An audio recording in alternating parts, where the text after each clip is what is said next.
di peregrinazioni e 11 tappe in giro per il mondo si è conclusa in Uruguay, a Montevideo, la prima mostra itinerante della letteratura italiana tradotta all'estero. Un'idea nata quasi per gioco a Foggia è diventata una vera e propria biblioteca di viaggio, voluta dal giornalista e scrittore Davide Grittani, sponsorizzata dal Ministero degli Esteri. Il nostro inviato Sergio De Nicola. Dire sì, dire mai, non è facile, sai, se tutti quanti siamo in orbita nella follia. Io non so più chi sei, non mi importa chi sei. In viaggio con i libri. Italia, Europa, Paesi Arabi, Estremo Oriente, America Latina. Ultima tappa questa dell'avventura intorno al mondo del giornalista e scrittore pugliese Davide Grittani. Avventura cominciata con i viaggi degli altri, chiedendo cioè a chiunque si recasse all'estero, amici, colleghi, semplici conoscenti, di portare come gadget un libro italiano tradotto in un'altra lingua. Viaggio dopo viaggio, libro dopo libro, la collezione privata di Grittani è diventata un patrimonio che ha dato vita ad un'associazione, Cittadini di Macondo, e ad una mostra itinerante dal nome Written in Italy, che ha suscitato di volta in volta l'interesse di istituti italiani di cultura ed ambasciate.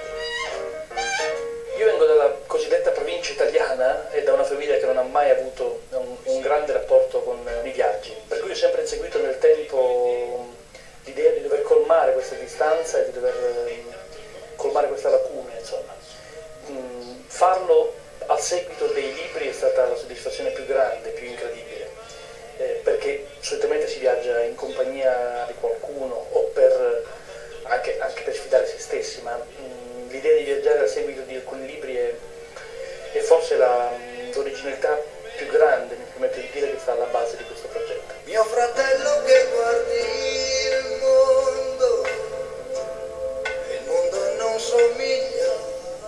Patrocinata dai Ministeri per gli Affari Esteri e dei Beni Culturali, Written in Italy ha avuto come testimonial alcuni tra i più grandi scrittori ed editori italiani, compresi gli eredi di autori come Pasolini e Moravia. Tra i libri che abbiamo raccolto ci sono pubblicazioni impensabili e vere gemme con cui siamo entrati in contatto e che abbiamo gelosamente custodito. Pubblicazioni di Moravia, di Montale, di Pasolini, di Gadda, di Soldati, di Terzani, anche pubblicazioni molto molto prestigiose di autori del 7 e dell'800.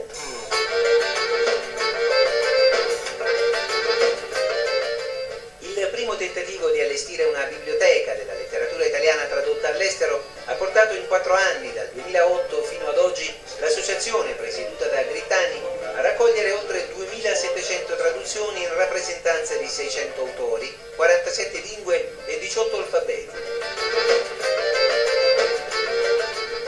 Questo singolare viaggio dei libri e con i libri è divenuto a sua volta un volume scritto da Grittani, edito da Transeuropa, dal titolo C'era un paese che invidiavano tutti, in cui sono narrati alcuni episodi accaduti durante la mostra ed in cui vengono riportate riflessioni su come l'Italia e gli italiani sono visti all'estero.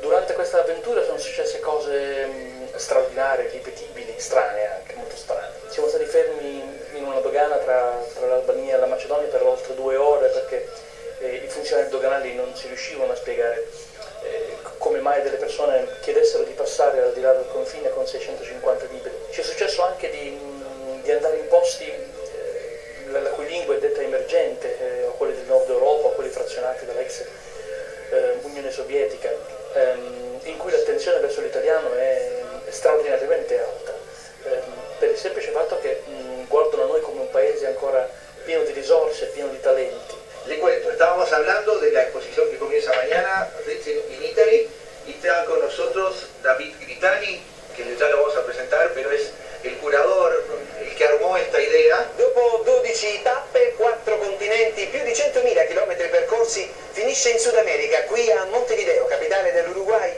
Written in Italy, l'incredibile avventura letteraria partita da Foggia 4 anni fa.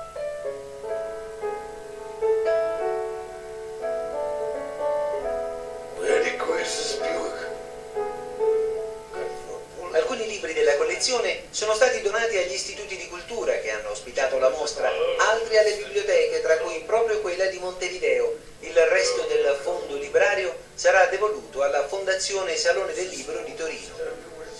Quando questo progetto è partito mai sospettato lontanamente di poter fare questa strada, invece è successo quello che in Italia molto